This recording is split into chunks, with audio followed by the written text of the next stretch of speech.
Pluto is said to have been discovered in 1930. From 1930 to 2006, we have been taught that there are 9 planets in our so-called solar system.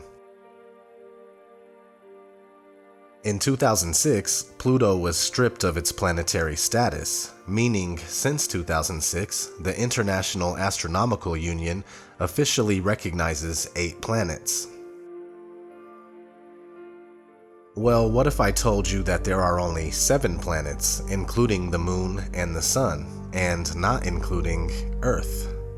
What if I told you that this deception has been hidden right under our noses all along? Let's have a look at our calendar week. Sunday equals, you guessed it, Sunday.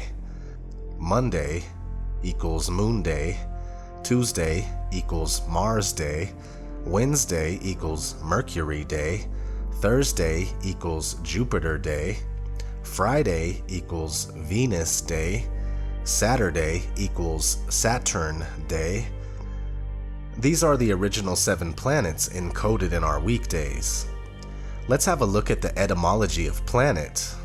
It tells you how basically the planets are wandering stars, and if you look down here on the bottom, it says, so called because they have apparent motion, unlike the fixed stars.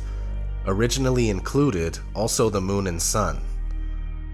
The ancient Greeks considered the planets to be wandering stars. Their chart has Earth, which wasn't considered a planet, in the center, with the 7 planets circuiting around it in the following order: Moon, Mercury, Venus, Sun, Mars, Jupiter, and then Saturn in the outermost ring. If you look 1 ring past Saturn, you'll see the firmament, also known as the crystalline heaven, which contains all the stars. Here's an Egyptian system with the same 7 planets going around Earth. In Aleister Crowley's book, 777, he repeatedly wrote about the 7 planets, including the Sun and Moon, constantly connecting them with 7 alchemical metals and 7 days of the week.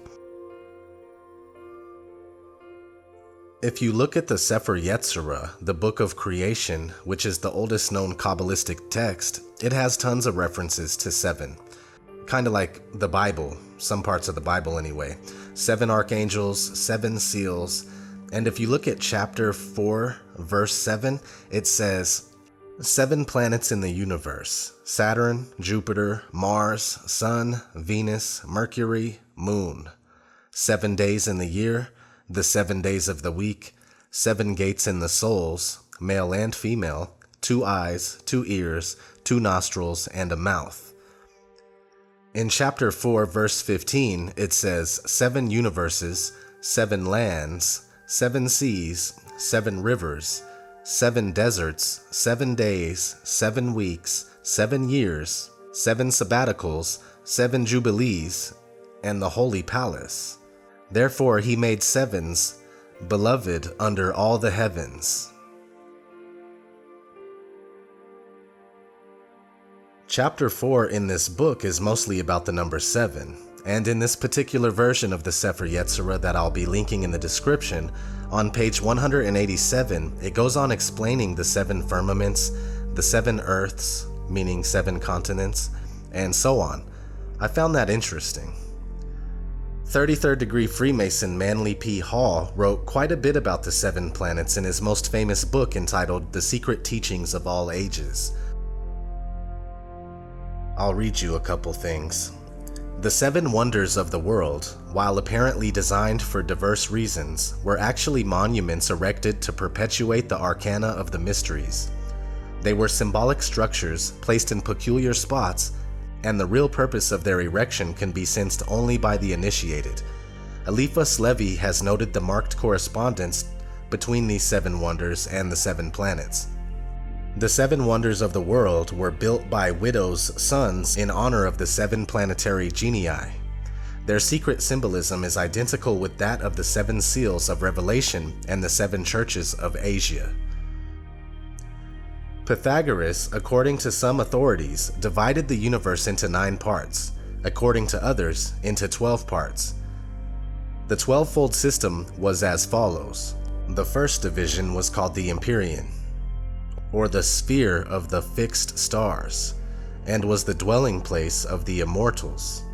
The second to 12th divisions were, in order, the spheres of Saturn, Jupiter, Mars, the Sun, Venus, Mercury, and the Moon, and fire, air, water, and earth. This arrangement of the 7 planets, the Sun and Moon being regarded as planets in the old astronomy, is identical with the candlestick symbolism of the Jews. The Sun in the center as the main stem, with 3 planets on either side of it. And that's just a couple of examples about the 7 planets in Manly P. Hall's The Secret Teachings of All Ages. Another aspect of this 7 planets idea for me was looking at a couple articles about how Uranus isn't a planet and about how Neptune shouldn't be considered if Pluto isn't. This gives a bit more credence to my line of thinking, but I'll admit that this is all just personal speculation on the subject. Since I've been able to see the flat Earth as the truth, I've also come to understand that Earth was never meant to be considered a planet. In fact, it's a planate, which means plane or flat surface. Earth wasn't considered a planet until the 16th or 17th century, so it's all fairly new. Whether Uranus, Neptune, or even Pluto are actually planets or not doesn't really matter. The thing is that Earth is not a planet. We don't live on a wandering star. We live on Earth, which is nothing more than land, because the water is not included in the word Earth. What we witness above us in the night skies are the planets, the wandering stars, the luminaries, moving about while the stars move uniformly in circuits, contrary to the wandering stars. When this information presented itself to me, I felt compelled to touch on the subject. So, thanks for watching. Until next time.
The stars will not fall.